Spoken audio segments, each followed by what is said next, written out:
안녕하세요. 축구 전문 기자 한준입니다. 꿈같은 대결이 성사됐습니다. 2022 카타르 월드컵 16강전 한국이 세계 최강 우승 후보 1순위로 꼽히는 브라질과 맞대결을 펼칩니다. 브라질이 말씀드린 대로 이번 대회 자타공인 우승 후보 1순위를 넘어서 0순위로까지 꼽히고 있는 팀이기 때문에 사실 대부분의 외신들의 승부 예측 어느 팀이 유리할 것이냐 브라질에 몰리고 있는 것 다들 잘 아실 것 같은데요. 그런 와중에도 이변의 월드컵으로 불리는 이번 카타르 월드컵이기 때문에 한국 대표팀이 파란을 일으킬 수 있다는 조심스러운 이변 전망도 나오고 있습니다. 무엇보다 한국이 16강전 이 자리에 올 거라고 누가 예상했겠느냐라고 지목하는 유력 매체들도 있었는데요. 분석 매체부터 통계 매체 그리고 베팅 업체까지 한국과 브라질의 경기를 앞두고 수많은 전문가들이 어떻게 이 경기를 내다보고 있고 또 분석하고 있는지, 주목할 선수는 누구고 어떤 선수들이 선발 명단을 구성하게 될지까지 최신 정보와 해외 프리뷰 지금부터 총정리해드리겠습니다. 2022 카타르 월드컵 16강전 한국 시간으로 12월 6일 화요일 새벽 4시에 킥오프하는데요. 우리 대표팀이 조별리그 3경기는 모두 알 라얀에 위치한 에듀케이션 시티 스타디움에서 경기를 했는데요. 이번 경기는 처음으로 장소를 옮겨서 스타디움 974에서 치릅니다. 974개의 컨테이너로 구성된 독특한 형태의 경기장인데요. 이 경기장에서 한국이 야간 경기를 치르게 됩니다. 현지 시간으로 밤 10시에 시작하니까 아마도 연장전이 진행된다면 현지 시간으로도 자정을 넘겨서 경기를 하게 됩니다. 국제축구연맹 피파 월드컵 공식 홈페이지의 프리뷰에서는 비니시우스와 조규성 선수를 스타맨으로 내세웠어요. 이미 잘 알려져 있는 네이마르 선수와 손흥민 선수에 대해서는 워낙에 많이 회자가 됐기 때문에 이번 대회를 통해 한국 대표팀과 또 브라질 대표팀의 새로운 공격수, 새로운 스타로 떠오르고 있는 이 두 선수를 전면에 내세운 것 같습니다. 또 워낙 조규성 선수가 지금 이 잘생긴 외모와 더불어 멋진 축구 실력과 득점력까지 각광을 받으면서 세계적인 스포츠 웹진 디 애슬레틱까지 이 조규성 선수를 외모와 더불어 이 신드롬 같은 현상, 세계적인 현상을 주목하고 있을 정도인데요. 우선 통계 매체 옵타가 함께 운영하고 있는 디 애널리스트의 프리뷰부터 살펴보겠습니다. 디 애널리스트에서는 브라질의 수비수 마르키뉴스를 메인 사진으로 꼽았는데 그만큼 현재 브라질의 큰 이슈가 몰리고 있는 쪽이 수비 라인이거든요. 브라질이 이번 대회 우승 후보로 꼽혔던 것은 언제나 그렇듯이 공격진은 화려한데 이번에는 수비적인 균형까지 좋기 때문에 우승을 할 수 있을 것이라는 기대가 있었어요. 그런데 한국과의 경기를 앞두고 지금 수비 라인에 큰 문제가 생겼습니다. 우선 프리뷰 내용부터 전체적으로 해석해드리겠습니다. 브라질의 3차례 월드컵 우승을 도운 펠레는 많은 이들이 축구 역사상 최고의 선수로 추앙하고 있다.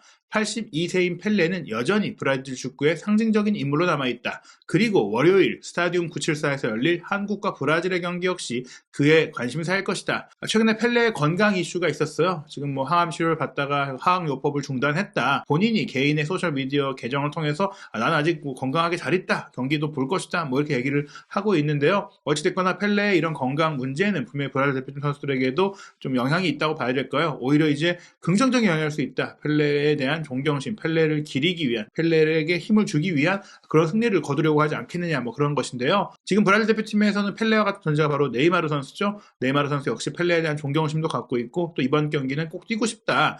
조별리그 2경기를 부상 때문에 뛰지 못했고 실질적으로 조별리그 첫 경기에서 부상을 입었기 때문에 거의 조금 본인이 좀 갖고 있는 그런 스타성과 기술을 보여주지 못했잖아요. 대회 전까지 어떻게 보면 지난 몇 년간의 모습 중에는 가장 좋았던 플레이를 펼치던 네이마르였기 때문에 너무나 개인적으로 아쉬움이 클 것 같은데 이번 한국과의 경기에 출전을 준비하고 있습니다. 일단은 브라질이 지난 금요일 현지 시간으로 카메룬과의 조별리그 최종전에서 패배했지만 어찌됐거나 골드 실차에서 앞서면서 조 1위를 차지했거든요.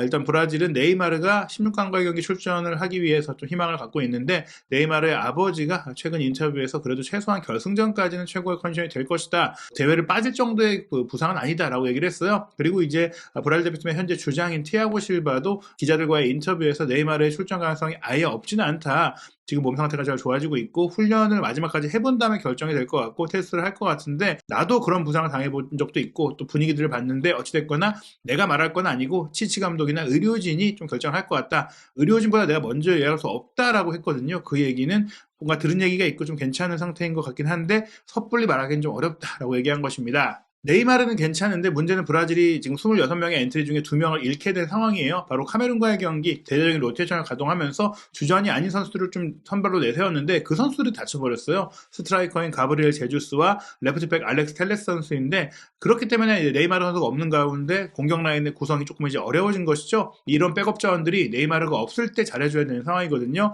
물론 히샬리송이나 비니시우스 주니오르 같은 선수들이 있지만 히샬리송 같은 경우에는 네이마르가 없는 경기에서 기회를 많이 못 잡고 있고 또 비니시우스도 네이마르가 있어야지 함께 티키타카 주고받으면서 본인의 속도를 살릴 수가 있는데 네이마르가 없고 또 제주스라는 연계가 좋은 공격수가 빠지는 상황이 된다면 분명히 위기를 맞을 수 있다. 공격적인 레프트백인 알렉스 텔레스까지 빠진다면 또 브라질의 풀백 라인에도 문제가 생길 수 있는데요. 이런 안 좋은 상황임에도 불구하고 월드컵의 역사를 살펴보면 브라질이 이번 경기에 질 거라고 생각하는 것은 조금 과하다 볼 수 있겠죠. 브라질은 최근 7번의 월드컵 16강전에서 승리를 했다. 즉 1990년 이탈리아 월드컵 아르헨티나전 패배 이후에는 16강에서 패배한 적이 없다라는 겁니다. 반면에 한국은 2010년 남아공 월드컵 이후 처음으로 이제 16강에 오른 것이죠. 그리고 2002년 한일 월드컵에서 이탈리아를 꺾은 것이 유일한 한국의 16강전 승리였거든요. 16강 승리 전문가인 브라질이자 또 5회 우승으로 역대 최다 우승을 기록한 브라질과 한국의 월드컵 역사는 분명히 큰 차이가 있고요. 무엇보다 지난 6월 달에 우리나라에서 가진 친선 경기에서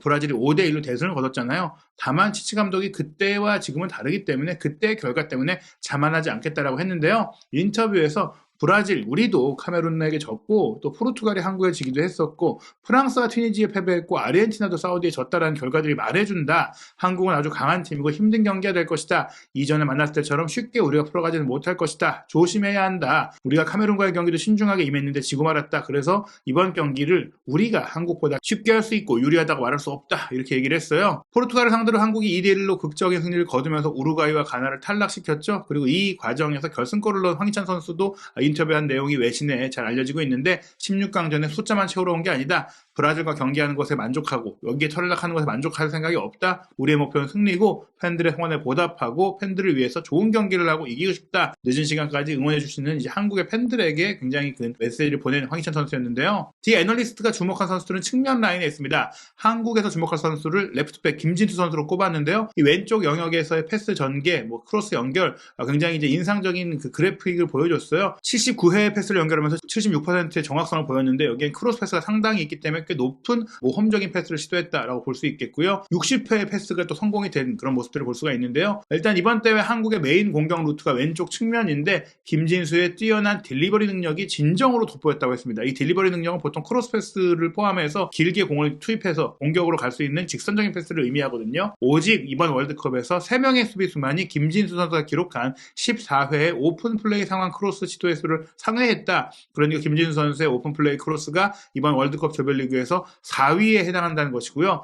그런데 시도 횟수가 그렇다는 것이지 성공 횟수는 2위입니다. 1위가 주앙 칸셀루로 6회, 김진수 선수가 5회로 2위인데요. 그리고 이제 한국 대표팀이 이번 대회는 조규성 선수를 전방 스트라이커로 쓰면서 포스트 플레이도 잘하고 있잖아요. 조규성 선수가 이번 월드컵에서 공중볼 획득에서도 굉장히 높은 기록을 보이고 있는데 그 과정에 김진수의 크로스가 굉장히 영향력이 크다. 브라질 상대로 한국의 공격력이 극대화되고 조규성을 활용하려면 김진수의 활약이 필요하다라고 지목했습니다. 그리고 브라질에서는 하피냐를 주목할 선수로 꼽았는데요. 하피냐가 브라질의 오른쪽 공격수니까 김진수 선수와 직접 맞대결을 펼친 선수예요. 김진수가 한국에서 가장 위험한 선수 중에 한 명이라면 하피냐는 한국의 왼쪽 수비수인 김진수 선수가 밀려 내려가도록 해야 된다. 그런 얘기인데요. 여기서 주도권 싸움이 있을 거라는 얘기죠. 하지만 브라질의 부상 문제를 좀 우려를 했어요. 포백 라인에 임시 방편을 써야 될 것이다. 주전 풀백 라인업에 있는 다닐루와 알렉스 산드루가 부상 중이잖아요. 거기다가 알렉스 텔레스가 대회에서 이탈한 가운데 산드루까지 회복을 못하니까 레프트백이 없는 상태입니다.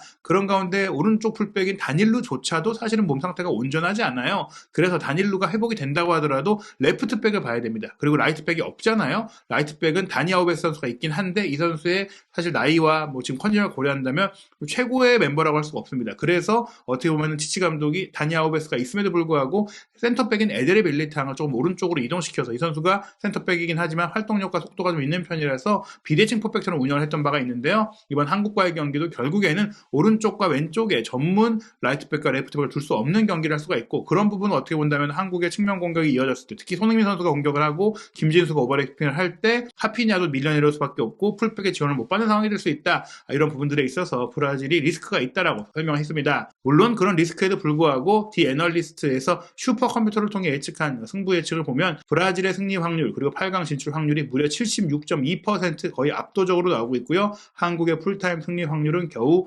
8.2%에 불과하다라는 얘기가 나왔습니다. 그러나 디 애널리스트도 이렇게 얘기했어요. 하지만 포르투갈과 3차전 경기를 하기 전에 한국이 여기까지 올라올 거라고 누가 예상했냐. 우리 슈퍼컴퓨터가 많이 틀리고 있다. 뭐 이렇게 얘기를 하고 있습니다. 그리고 세계적인 분석 능력을 자랑하는 최고의 웹진이죠. 디 애슬레틱에 소개가 됐는데요. 네이마르와 히샬리송의 사이에 포르투갈전 극적 결승골의 주인공 황희찬 선수를 이제 메인 선수로 소개하고 있습니다. 일단은 최신 팀 뉴스를 모두 담고 있어요.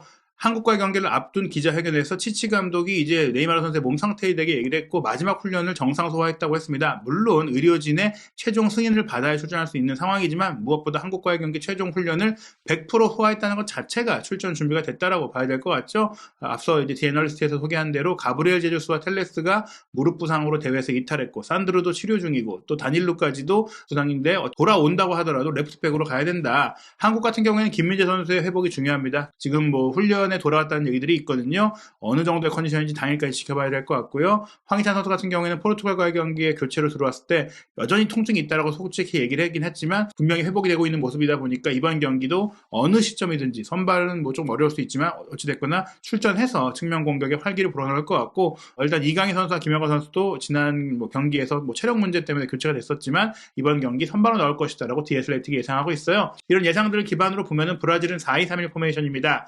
리버풀의 알리송이 골문 지키고요. 밀리탕이 라이트백을 커버하고 센터백은 마르키뉴스와 티아고 실바, 레프트백으로 본래 라이트백인 다닐루가 나옵니다. 두 명의 중앙 미드필더는 카세미르와 파케타를 구성하면서 조금 공격적으로 운영을 하고요. 2선에 이제 하피냐, 네이마르, 비니시우스, 최전방에 히샬리송이 나온다고 예상하고 있습니다. 한국 대표팀은 큰 변화가 없을 것 같아요. 김승규 선수 골문 지키고 김문환, 김민재, 김영권, 김진수가 포백 구성하고요. 황인범과 정우영이 투볼란치 쓰고요. 2선 공격수로 손흥민, 이강인, 황희찬의 선발 출전 예상했습니다. 그리고 조규성 선수가 최전방 원톱인데요. 디 애슬레틱은 이 8강이라는 것이 두 팀에게 꽤 다른 의미다라고 얘기했어요. 브라질은 8강에 오르는 게 성과가 아니라 8강에서 떨어지면 그것도 실패잖아요. 8강에 오르는 건 당연한 것이고 이번 대회는 우승을 원하고 있는데 만약 여기서 떨어진다면 재앙인 것이고요. 한국은 사실 지금만으로도 성과라고 볼 수 있죠. 2002년에 4강에 오른 최고 성적이 있긴 하지만 원정 월드컵에서는 16강 진출 딱 한 번밖에 못했었고 그때도 패배를 했었기 때문에 이번에 브라질만 이겨도 당장 한국이 역대 두 번째로 좋은 성적 4강 이후 최초의 8강을 하게 되는데요. 이번 경기 한국은 징계로 포르투갈과의 경기에 지휘하지 못했던 벤투 감독이 벤치로 돌아온다. 벤치에서 지휘할 수 있다라고 소개를 했습니다. 디 애슬레틱은 조금 더 이제 분석 모델, 경기력 모델을 좀 바탕으로 한 닐슨의 그레이스 노트를 통해서 승부 예측을 하고 있는데요. 브라질 승리 확률 64%, 무승부 22%, 한국 승리 확률 14%입니다. 디 애널리스트의 슈퍼컴퓨터보다는 조금 더 한국의 승리 확률이 높게 나오긴 했지만 여전히 브라질이 압도적으로 유리하다는 것이고 또 이게 이제 경기 중에 승부패잖아요. 연장전이나 승부차이까지 고려하더라도 브라질이 8강에 오를 가능성 확률이 77%, 한국은 23%에 불과하다. 브라질의 압승을 전망하고 있습니다. 이 마찬가지로 대부분의 이제 유럽의 매체들이 한국의 패배를 예상하고 있어요. 후수코어드닷컴은 브라질이 4-1로 대승을 거둘 것이다라고 예상을 했습니다. 네이마르의 부상 복귀 가능성에 대해서도 좀 언급을 하고 있고요. 또 한국이 브라질과 최근 4경기 모두 졌고 13골이나 실점을 했다. 올해 치른 친선 경기는 5-1 대패였다라고 하면서 한국이 득점을 할 수는 있겠지만 결국에는 브라질을 이기기에는 브라질이 너무 강하다. 이렇게 내다봤습니다. 인터넷 매체 스포츠몰은 그래도 한국이 선전할 거라고 예상하면서 브라질이 2-1로 승리할 것이다라고 예상을 했는데요. 일단 한국은 손흥민과 황희찬이 부상 문제가 있는 브라질 수비 라인을 무너뜨릴 수 있고 위협할 수 있다라고 내다봤어요. 그러면서도 네이마르가 출전한다면 또 자유자재로 공격을 풀어갈 수 있는 브라질의 강점이 나올 수 있고 또 수많은 공격 옵션을 갖고 있는 브라질이기 때문에 결국에는 브라질이 8강에 오를 것이다라고 예상을 했고요. 또 다른 인터넷 매체인 90미닛은 브라질이 2-0으로 이길 거라고 했는데요. 일단 브라질이 방심을 하지 않고 있다는 얘기예요. 베테랑 풀백인 다니 아우베스도 카메룬에게 패배했기 때문에 이것은 우리에게 경계 신호라고 하면서 크게 클락션이 울렸다. 브라질이 오히려 카메룬에 패배했기 때문에 한국과의 경기에 더욱더 정신적으로 집중을 할 것이다 라고 이제 얘기를 했고요.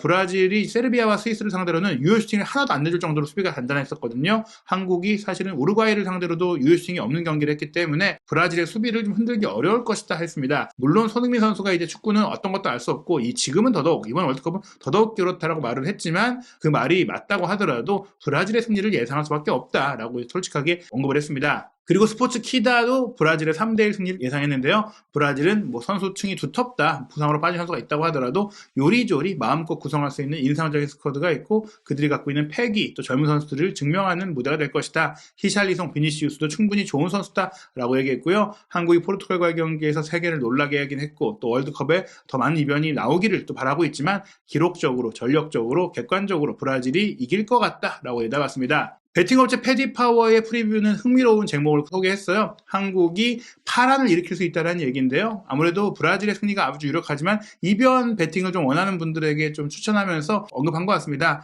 일단 브라질이 손흥민과 동료들의 마지막 경기를 만들 것이다 라고 얘기를 했지만 2002년 한일 월드컵을 언급하면서 역사적으로 그래도 한국이 이탈리아, 스페인을 상대로도 이탈리아, 스페인을 꺾으면서 4강에 올라갔던 팀이고 당장 이번에 포르투갈전도 그렇고 강팀을 잡는데 또 강팀을 무력화시키는데 능력을 보여줬다라고 얘기를 했습니다. 지난 6월달 신상 경기 때와 한국의 멤버가 달라지기도 했고 그때 드러냈던 수비 문제만 해결한다면 어떤 팀이든지 이길 수 있는 팀이 한국이기도 하다라고 했는데요. 물론 뭐 그럼에도 불구하고 한국의 승리 배당률이 굉장히 높게 책정됐으니까 재미삼아 걸어봐라 약간 이런 추천이기도 했었어요. 한국에서 주목할 선수는 손흥민 선수 외에 알사드의 정우영 선수 정말 수비형 미드필더로서 박스로 움직이면서 넓은 영역을 확보하는 그런 선수다라고 이제 소개를 하면서 정우영 선수를 주목하기도 했는데요. 어찌됐건 이번 경기에 대해서 패디파워는 많은 골이 나오는 경기는 아닐 것이다. 신중한 경기가 될 것이다 라고 예상을 했어요. 양팀 합계 득점이 2골을 넘기지 못할 것이라고 하면서 마지막 결정력 차이로 승패가 갈릴 것이다. 한국의 수비력이 조금 높게 나오지 않겠느냐, 집중력이 좋지 않겠느냐 이런 전망입니다. 유럽 주요 스포츠 베팅 업체 전반적인 평균 배당률을 살펴보면 브라질 승 1.28배, 무승부 5.59배, 한국 승은 11.93배, 거의 뭐 12배, 13배가 나온 것이죠. 한국의 승리를 좀 기대하고 또 응원하면서 경기를 지켜보지 않을까 싶습니다. 경기 해봐야지 아는 것이죠. 브라질이 모든 면에서 앞서 있다고 하더라도 부상 이슈도 있고 또 우리 선수들이 포르투갈과의 경기에 만들어냈던 그런 대단한 그 정신력과 패기를 발휘한다면 이변이 나올 가능성 충분히 있다고 생각이 되는데요. 과연 브라질과 한국의 경기 어떤 승부가 펼쳐질지 우승 후보인 브라질이잖아요. 결승까지 우리가 올라갔다고 해도 만날 수 있는 팀이 브라질이니까 이번 월드컵 결승전이라고 생각하고 정말 힘차게 지켜보도록 하겠습니다. 한국 축구 기적이 또 한번 일어날지 한준TV에서 그 결과도 확인하시기 바랍니다.